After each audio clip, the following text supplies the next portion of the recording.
Hello everyone and welcome to this new episode of Pacific Toks Season 2. I'm your host Philipe, and in this podcast I engage in active conversations with my guests to talk about global challenges through a Pacific perspective. Today I'm very excited to share with you a special episode. Today we're talking and sharing music. For this episode, I went to have an open conversation with Edwina Floch, a social entrepreneur, activist, and the founder of the Environmental Music Prize. Edwina is from Australia and has dedicated a career to promoting and bringing to our attention all the musical creativity that cares for our planet and our future. And as a bonus, at the end of this episode, you'll be able to listen to one of the songs that made it to the final. Tama, a song written by Vaiteani, a band from my home island, Tahiti, and performed with other bands from different islands. So now, on to my conversation with Edwina before letting you enjoy this amazing song.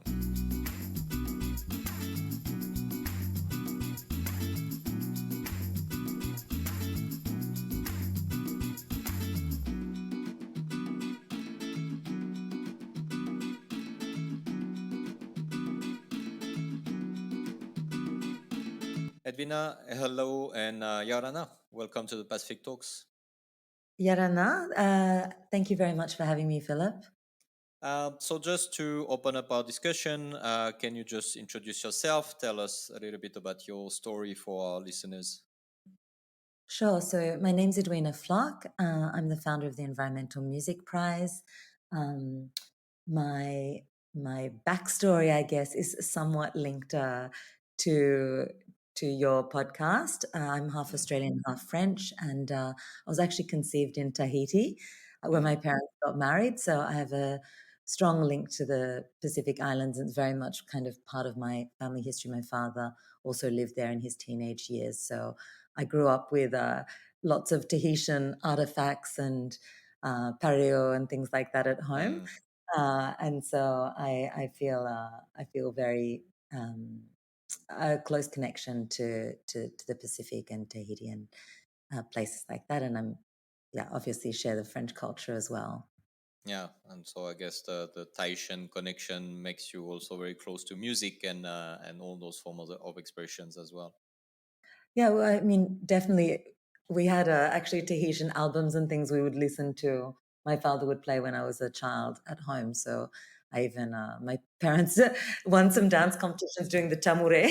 So Yeah. I know that part of the Tahitian musical culture. Mm, And, and, and yes, I mean, I think it's not just Pacific Islanders that have a connection to music. I think it's a pretty global mm. uh, thing and, That, really part of human uh, existence and mm, culture. that's true. So you said you're the organizer of the Environmental Music Prize. So what led you to create this event? What came to your mind? How did your life brought you there to create this event? A few things. So I think uh, as a child, my dad was an expat and we moved around. We lived in quite a few different countries. So Yemen, Nepal, Saudi Arabia, Malaysia. And so when we moved to Australia, when I was 8, I think I was already very conscious that the world was a big place with Hmm. lots of fantastic opportunities, but also lots of big problems. So I've always been really fascinated by kind of the global picture and I did my master's in international relations at Sciences Po and then went on and did marketing and investing and entrepreneurship. But I was always really interested in social impact. So um, about five about 5 years ago, I started working at Documentary Australia Foundation, Hmm. and I worked there for 3 years. I was really interested in the social impact model of using a documentary as essentially a tool for social change. And there's the film in and of itself, but that can also be used if it has a clear kind of impact goal and impact strategy. It can actually be used to activate people through educating them, but also kind of connecting with them emotionally so that they understand an issue and care about it, and then lead them on a pathway to action. And when that's paired up with NGO partners and things who use the film, it can actually lead to people actually taking concrete steps and actions, and so to real world impact. And I was really interested in that model and in the fact that it was really scalable because, obviously millions of people can see a film. And I think, a big part of the environmental wave we've seen in recent years has been probably informed by environmental documentaries, Mm-hmm. as well as obviously all the scientific reports and things. But I think the thing that activates people is probably, they read the report, but it's not until they watch the documentary or a report on the news and things like that, and they actually visually see what's happening, that they are maybe like, emotionally compelled to care about the issue or take action.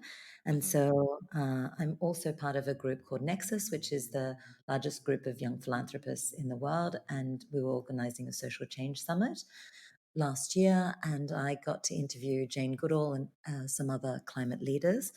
And I thought, okay, how do we create a really immersive experience for this part that's online?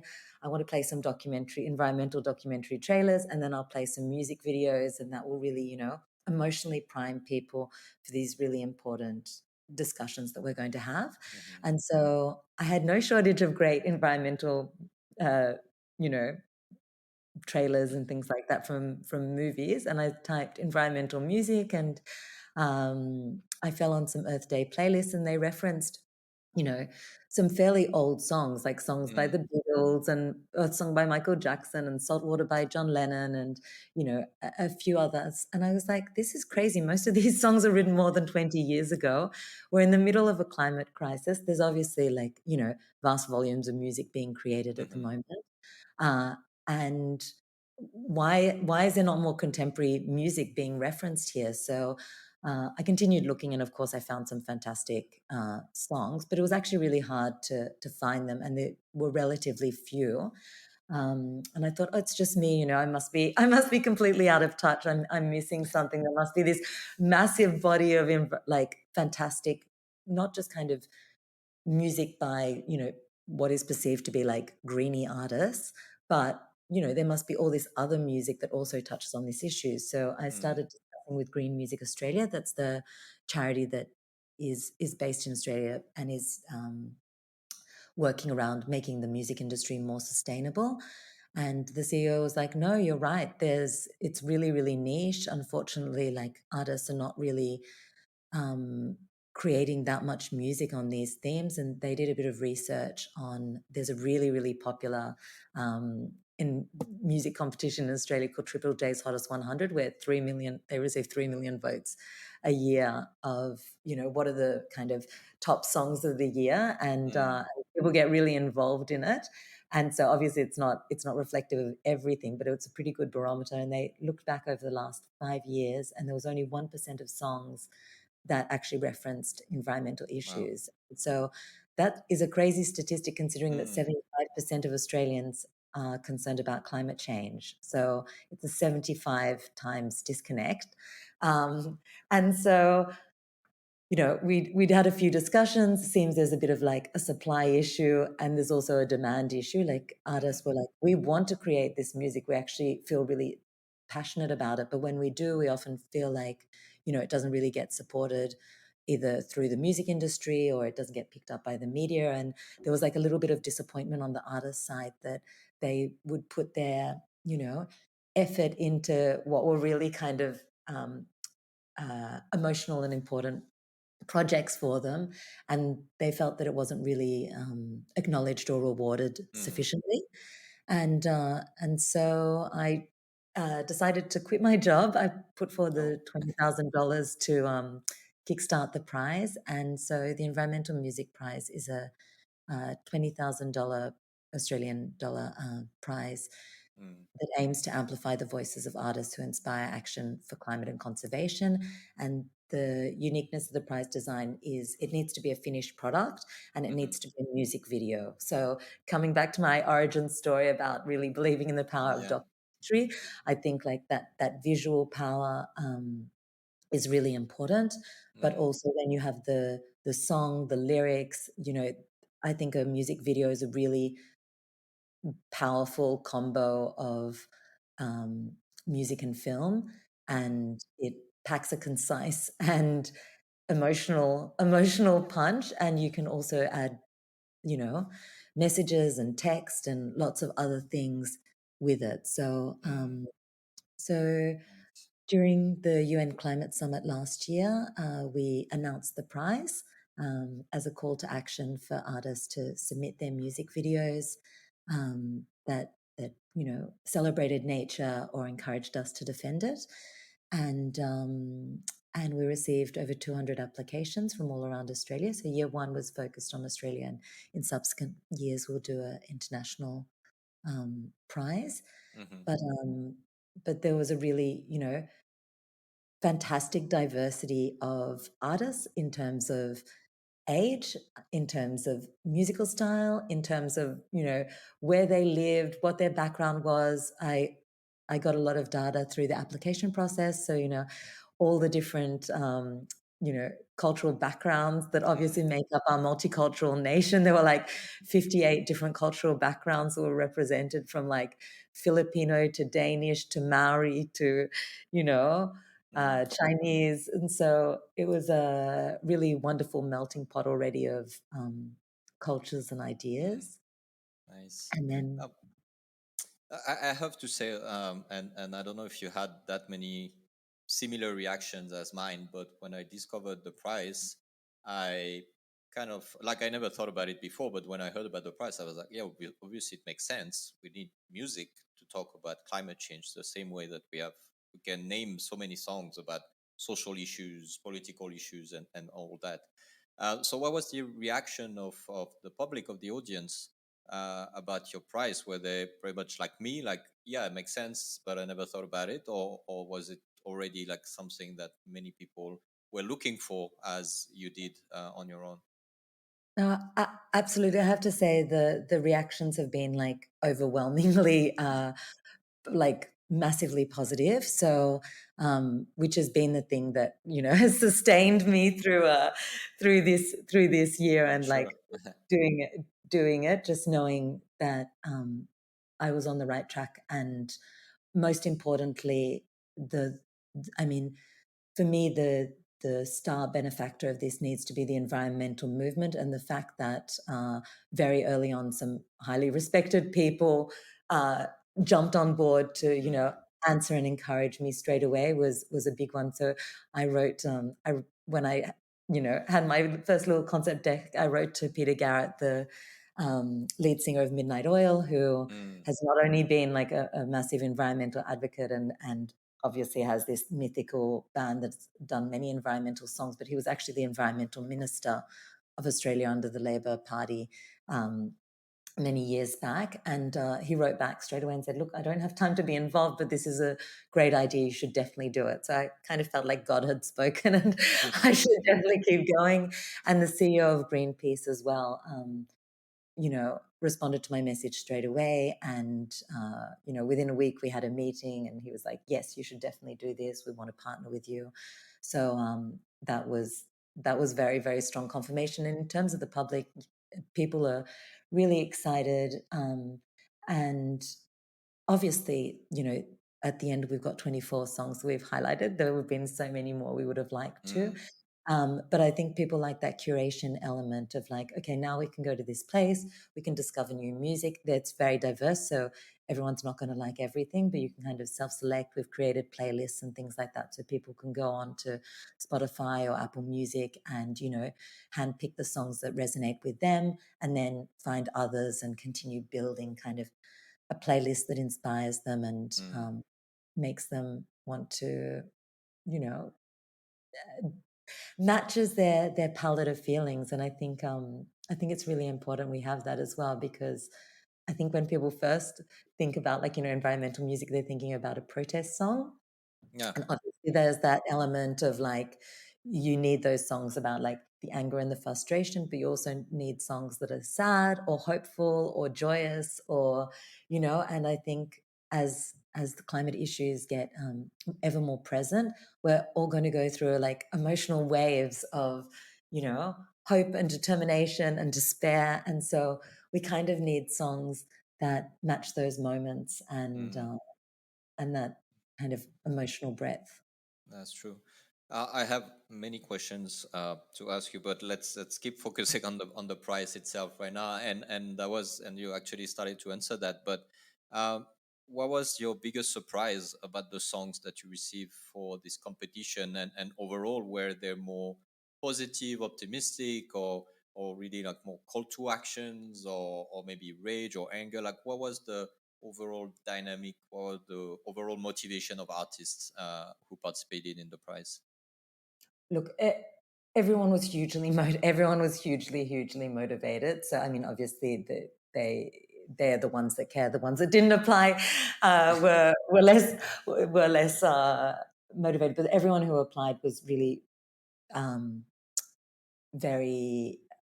I mean, they weren't just motivated to apply for the prize. They were motivated to go out Mm, in their own time, write the song. The song, most of the songs already existed. So these people had, before the prize existed, been motivated enough to write a song, go out, make a music video mm, off at their own cost and things, because it's expensive to make a music video, and that there's not necessarily the return on investment yeah. for the artist. So the fact that they went to that effort in the first place, indicates a very strong, commitment and motivation. And then I, as part of the application process, they were also asked, like, why did you write this song, and what are the environmental issues that you care about. So Mm, we have a lot of data around each of those, and we've actually, for each of the songs, when your listeners go to the podcast, go to the website, they'll see there's all of the songs kind of highlighted on the homepage, but each song and artist has its own dedicated page with about the artist, why they wrote the song, and the environmental organizations that they personally support. So mm. I see. So basically, what your what your prize did was to really help highlighting the fact that there are some songs about the environment, many specific causes or many specific calls to action that just maybe people didn't look for or didn't think that they existed. yeah, I mean, obviously this music exists out there, and some artists like fully focused on those things, and like that's kind of their whole collection of body of work, and others do more pop stuff and they have like one song. It was just that it was a bit of a disparate group. Like, as you said, environmental music is not really a title or a genre Mm, yet. And so it was kind of hard to locate these songs. Like, people would make playlists, or there are some great playlists out there that I've discovered, but it was often people kind of going through and like picking and finding that. So, I mean, I guess one of the benefits of the prize is that discovery element, but I think mm, more so for me, you know, like in the call to action about inspiring artists to use their voice, part of it is about getting them to create more songs about these issues, and but it's also about becoming more vocal on and off stage. So we're also providing climate leadership training, mm, and high level connections to the environmental movement, so that the artists can feel educated and empowered to start you know a having an informed opinion when they talk about it, and mm, also feel more confident to, I guess, become climate advocates in a certain way, um, but with a message that's clear and concise and accurate. Because I mm, think we all feel a little bit overwhelmed by the content, by the amount of information out there, and what is the best. What are the most recent statistics? What's accurate? It's hard for artists. They're in the limelight. If they take a visible stance on something, they mm, could get attacked or trolled or criticized. And so, I guess also by having a prize and having a number of artists, they're all stepping forward together and saying, we care about these issues. We like help them with like very clear, accurate messaging that is backed by the environmental movement, and not just one organization, but many organizations. So it's very like a consensus opinion that they can safely mm, come out and say together. And so I think that's a much stronger message as well for the recipient, mhm, who's not being bombarded with a with a flow of like many different contradictory messages, but one global message of, these things are important. We need to take action. And so Mm. I think in the lead up to the election, there were obviously the songs, there were a number of different campaigns going on. And I think the overarching message in Australia, obviously, we just had an election a few weeks ago, was, Indeed. vote if you Big care about change, big change. yeah, if you care about these issues, then consider it when you're making big decisions like Mm. voting, and we saw that reflected in the result, with climate being really the number one issue that Mm. people were voting for.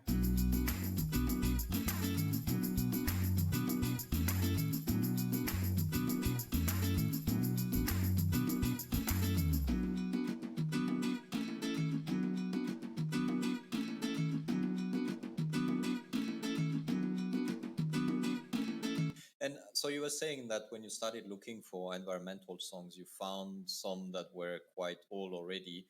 And and talking about that, it made me think about the whole movement that happened in the 60s and 70s. And you can think about Woodstock and all those artists who became somehow leaders of the big social changes that the world went through in the 60s and 70s, anti-Vietnam War, all those movements. Do you think, as you went through your project, do you think that this is something that maybe we lack as of today when we talk about climate change? We don't have those figures, those popular figures actually, that are the voice of the people in the fight against climate change and all the interests that are trying to prevent actions or limit actions and all this.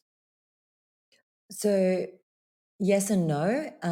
So there's definitely not it was almost like the music of the 60s and 70s was like protest and environmental music, Yeah, and that's true. in general as like the overarching kind of thing of that decade. So Mm, I don't think we have that now. I think a lot of music is not at all that in today's market, but obviously there are artists out there really actively using their voice for a whole range of different social issues. Global Citizen does big concerts for poverty or climate. People like Bono have been very active. I mean, there's mhm, lots of great Australian artists like, John Butler and Montaigne, who's actually our ambassador, who are like really who are really involved in the environmental music movement, and use their voice a lot to activate. And there's hundreds of those artists, so I don't want to at all say that they don't exist, or mm, discredit the work. But I thought after the bushfires, actually, there was a big benefit concert called Bush. There were a few bushfire concerts, but there was one called like the Climate and Bushfire concert, and some wonderful Australian artists generously stepped up and performed for free and raised like $2 million for the bushfire effort, and for climate change charities and things like that. But when you look at the concert, most of those songs aren't anything about the environment. mm, So I guess part of the prize is saying, how can we have not just the well-meaning artists using their voice, but also songs that are actually about the issue that they're trying to defend. And same for Global Citizen concerts. Like, mm, all the superstars come and do their song, and which is great. And like, I'm not saying every song should be about the environment, but I think we need a higher percentage, given the fact that it's going to become something that's very present. And it doesn't always need to be negative. When I mhm, first started this, I was trying to encourage people to think as well about the positive element. It doesn't need to all be, climate change is happening, we're all doomed. It could also be music about, and I'm sure there are many Tahitian and Pacific Islander songs about swimming with a whale, and mm. any other kind of connection to nature, and just Definitely. reminding us of the spectacular world we live, and the fragile ecosystems we all need to defend. Mm. So I'm gonna dig up on that and continue what you just said. Uh, I remember a few years ago watching this video of a Hawaiian academic saying that the problem with climate change is that we are living it, and so it's very hard to tell the story of something that you are in the moment living. And he said we have to tell the story as we are living it, and that can be like stories of good things and bad things. Uh, and indeed in the Pacific we have songs about how nature is beautiful in the islands and all that. So is it that we have artists that are activists for the environment, but is it just that we're missing telling stories through the media of music about the environment, and how can this be more of a popular thing? Like how can artists be encouraged? There's your prize, obviously, but is there any other way that people who listen to us right now can say, yeah, maybe this can be a way to promote the stories that we need in order to raise Yeah, awareness about climate change? completely. So these songs and these stories exist, but probably like they're not being amplified enough by mainstream media and the radio stations and the tastemakers in popular culture. So obviously, there's this vast body of super committed artists who are there playing their guitar or whatever, like singing about nature, but like they're not the ones making it into the pop charts and things. So Mm-hmm. I think there's and why I could have just we could have just created a prize with just like, an honorific title. I think it's really important to in our society, we value things through money. Like, Mm, you want a house, you buy it. You want someone to work with you, you pay them. And if we want people to do this important work, we need to reward that work. Artists also need to of live course. and things. And so, I think there needs to be like more reward and financial incentive for creating that music. There also needs to be a bigger platform. Mm-hmm. Um, uh, and and so for me, I see that all through reach and scale is about partnerships and being with the right people. So I'm in discussions with some big media groups and different social media platforms and things like that. Some of them are quite interested in this concept. Everyone kind of instantly gets it and senses the urgency, and also that it's in the zeitgeist, like it's in the Mm-hmm. current trend of what needs to happen. And so hopefully we'll start to carve out a bit more space for these artists to kind of rise to the top more, and more opportunities for them to have the light shone on them. Because yeah, it's all been happening a little bit, in a Mm-hmm. niche or on the fringe, and it needs to be pushed onto the main stage.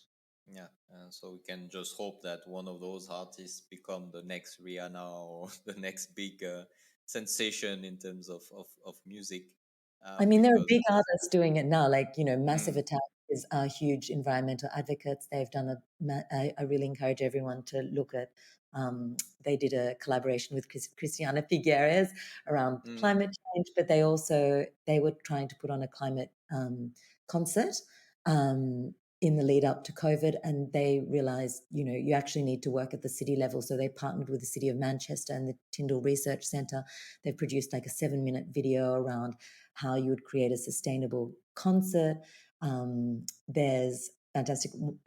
One of the entrants for the Environmental Music Prize is called In Heart's Wake. They're a heavy metal band, and they're actually the first carbon neutral band in the world. And so, interesting. yeah, and they've just created a fantastic documentary called Green is the New Black. Mm, And it's mm, about their yeah, it's about their journey as eco activists. That obviously, it's even stronger coming from a heavy metal band that you don't traditionally associate with eco values, that's true. than if it was coming from like a very kind of, folk a folk singer or something like that. You're like, oh yeah, of course you're a greenie.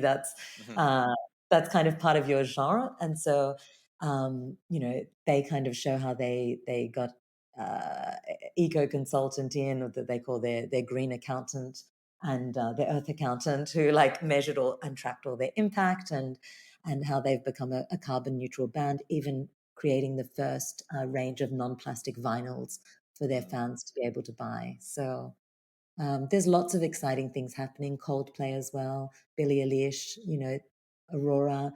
There's lots of wonderful artists who are really active. mm. And so looking at what's happening right now, what do you think, or what do you envision the next steps or the next project for your prize would be? Would it be like a rewarding artists who have like this kind of management, kind of like carbon neutral concerts. I think Coldplay did something like that recently, or tried to do it. Like, what can you envision to give even more voice to those kind of actions through your project, the Environmental Music Prize? Look, firstly, I think there's endless possibilities. There's also other great people doing amazing work in this space, and great organizations like, Green Music Australia, or Music Declares Emergency. There's an organization in the States called Reverb. So I think just, I guess, at the moment, my project for the most part of this year has just been me by myself, working with a lot of encouragement, by some fantastic, really intelligent people who are my strategic advisors. But definitely having self-funded largely to this date, and now getting a little bit of philanthropic support, I'm also very conscious of, like, what is the core mission, what is achievable, and also what are other excellent groups doing out there. And so not trying to do everything, just trying to fit in the niche that needs to be filled. And so I see that for the moment as being the prize. And then obviously we would love to collaborate with people doing, like, eco-friendly concerts or other events or initiatives. But already to, I guess, to grow the prize in Australia, but also to potentially launch a global prize. That's the ambition for the next one. I'm actually a little bit terrified about that, because I know that there's like thousands and thousands of artists out there who are dying for this. So it's, I think the main challenge is actually going to be volume control of Mhm. how do you sort through that sheer amount of, like, applications. Mm. It was already a challenge with the 200 to get it down to the final 24. So I definitely need to get some big partnerships on board to be able to make that dream a reality. Mm. Um, but there's strong international interest, and there are some fantastic big organizations that want to be involved. So there's definitely massive massive potential, and there's, yeah, lots of room to grow. I think in terms of what will be the remit of the prize, I think it will stay focused mainly on the prize and other, like, thought leadership events, and possibly a podcast. Mm. Obviously, like, I'd love the next prize to be $100,000, and be able to split it over, 5 artists, or more artists, or the 10 artists, because definitely there's not one good song. And so, yeah, I mean, Mm. I can see this growing very significantly quite quickly. So can we envision maybe in 5 years time from now a special Grammy given to an environmental singer? Oh, for sure. I'm sure that will actually. I'm sure that will happen very quickly. I've already, yeah. There's some major awards. I mean, there's a major award in Australia, and I think when I discussed with them, they were a bit like, "Why are you doing this? Why aren't we doing this?" And I was like, "I think that's actually a very good question that you should be asking yourselves." Mm. um, I'm a complete music outsider, really. I'm actually very, I guess when I've been talking to people, they're like, this is a global first. It's amazing. It's very innovative. I'm like, I actually don't think it's innovative. It's kind of a common sense thing to me. I'm very surprised there have been, I think, some smaller prizes that I've seen around, but nothing kind of substantial and ongoing. And I'm actually surprised that this is the first one, but I'm very pleased if it's a catalyst, that then, spurs a whole kind of move in this direction. Mm.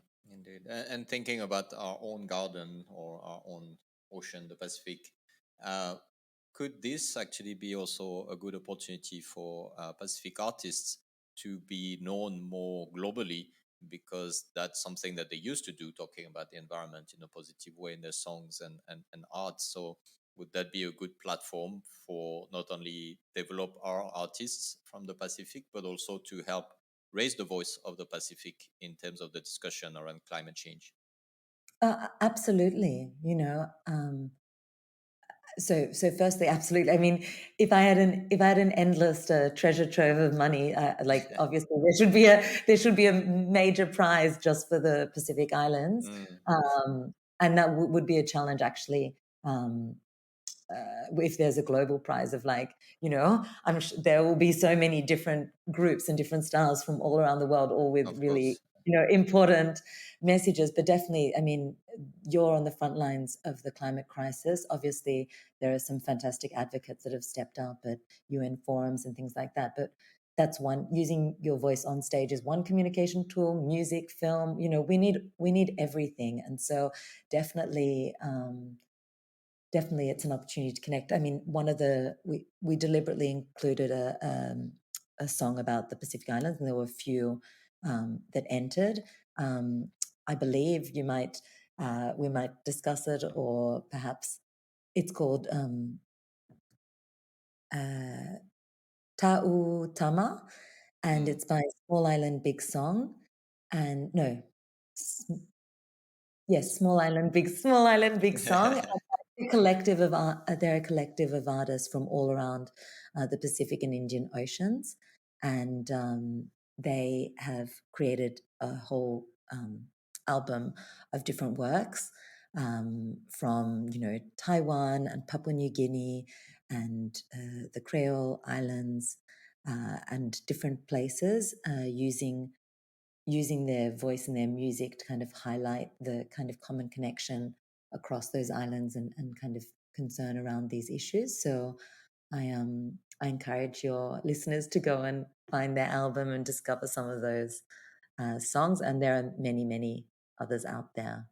Mm, indeed, and I can definitely think that people may be more connected to a song talking about the environment than reading the latest IPCC report that can sometimes be a little bit too doom and gloom and may not push people to engage and commit for a better climate and better planet. So I think through your price that you can definitely help reach that point.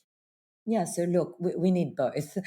Definitely, for me, the most important people are the researchers and the scientists. But how do we make people emotionally receptive? Mm, Often we're bombarded with information, and we kind of people either don't read the news, or it's like a lot that, which is a vast majority of people. And it's part of the reason why I thought the prize would be an effective mechanism. It's like if people aren't reading the news, how do you get into their Instagram feed? For example, in Australia, 87% of Australians follow an artist. So if suddenly their favorite artist starts talking about things or shares a song, that's another way of reaching people that have tuned out. Um, and even if you are going to present the IPCC report, imagine if you had a Pacific Islander, come and do or you played a song or something. Maybe people would have their heart a little bit opened mm, uh, prior to reading some of the headline figures, and just be emotionally primed. I guess one of the things that encouraged me to do the prize, there were a few different podcasts I listened to. So one was called it, "Where's Our Climate Anthem" by How to Save a Planet, and they basically went into the mechanics of social movements. And there was a wonderful professor who'd studied, the civil rights movement in America. But obviously, most social movements have had strong anthems to have a clear message, rally people together, kind of give them a vision of where they're going. And they were reflecting that there wasn't a climate anthem. And then Christiana Figueres, who was the former UN mm, climate chief, has her own podcast, Outrage and Optimism. Um, Obviously, is discussing with climate leaders and world leaders about these issues all of the time. They started playing music at the end of their podcast. So I was like, this is a very interesting development that this person thinks that this is an effective um, addition to her like very time tight mm, segment. And she's always talking about like how do you get people to sign the Paris Climate Agreement? How do you get the Saudis to sign on the dotted line? And it's more than fact and figures. It's about a mood, whether it's like determination or belief, or a vision you have for your children. It's like, and so I guess music is about creating the right kind of mood or mental Mm. framework for people to be courageous or be hopeful or, you know, get into the mood that's going to make them take the next step. That's true. And music connects people through cultures, so that's also a good way to get them together to fight together against this common challenge that we all face. So thank you for what you've done, Edwina. That's I think it is innovative because something that makes so much sense, but no one really thought about it before, is what we call innovation, probably. So, congratulations on making this happen by yourself, and thanks for joining us on this podcast, and all the best for what's to come. Thank you very much, Philip. Have a beautiful day. Thank you. Bye bye.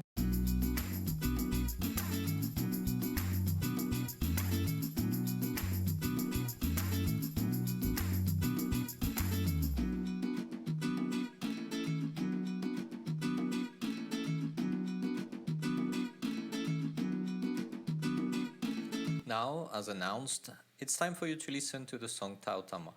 But before this, a little bit of a background to it. The song was written by Vaiteani, but it's actually a collaboration of artists from across the Pacific and Indian Ocean. Artists connected to the heritage and nature of their islands, sharing our love and concerns in the face of the climate crisis and other environmental and cultural issues. Tama is one of the 12 songs that were written collaboratively during the pandemic, remotely and online from our different islands. The project was led by Small Island Big Song, a collaborative project of First Nation artists from across the Pacific and Indian Oceans, all sharing the voyaging seafaring ancestry, artists who carry the cultural lineage of their island home, uniting their music to share how precious their islands are and to make incredible music. So let's now enjoy the music.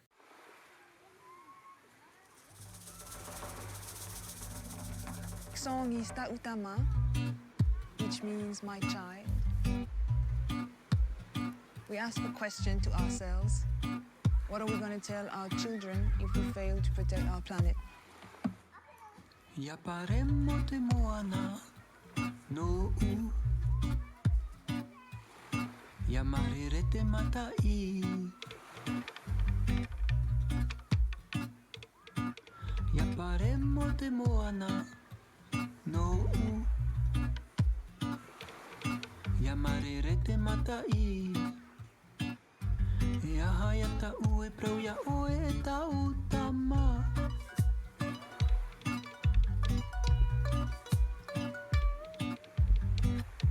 I mara mara ma ora I ata ata o hina I pura pura te feti a Te a o mai ra te anu anua Ara mai tai I te ora Ara mai tai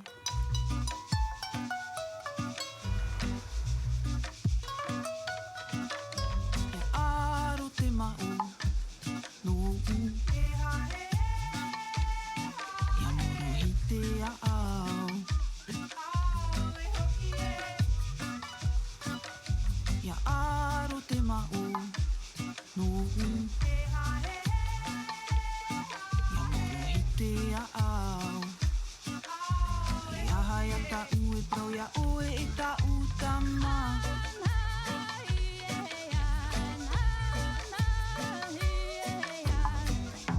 Te mara mara ma ora I ata ata o hina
ata ata uhina.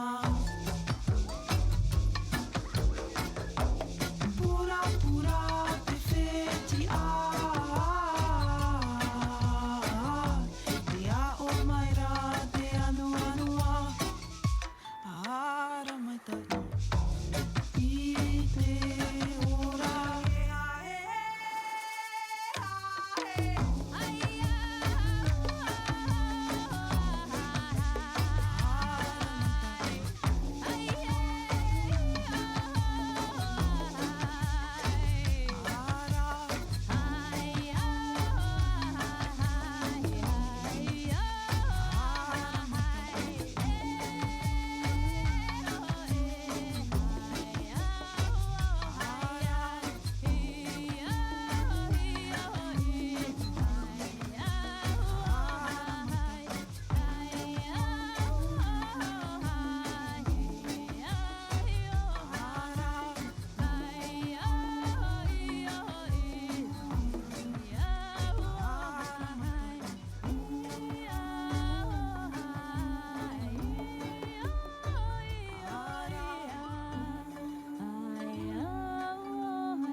If this is a story about our islands, it is a story for the whole world.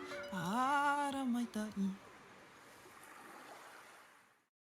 Pacific Talks is a podcast hosted by me, Philipe, and produced by Pacific Venture Media. If you enjoy this conversation, feel free to subscribe on any podcast platform of your choice. You can also share it on your social medias or with your friends, family, or colleagues. And if you listen to it on a podcast platform, feel free to leave us a review. This is very important to us as it helps us to reach out to more people. If you want to share your thoughts and ideas following this conversation, you can reach out to us directly by email, contact@pacificventure.com, or on all our social platforms. Until next time with another guest, another discussion on the challenges of the Pacific. Take care and see you soon.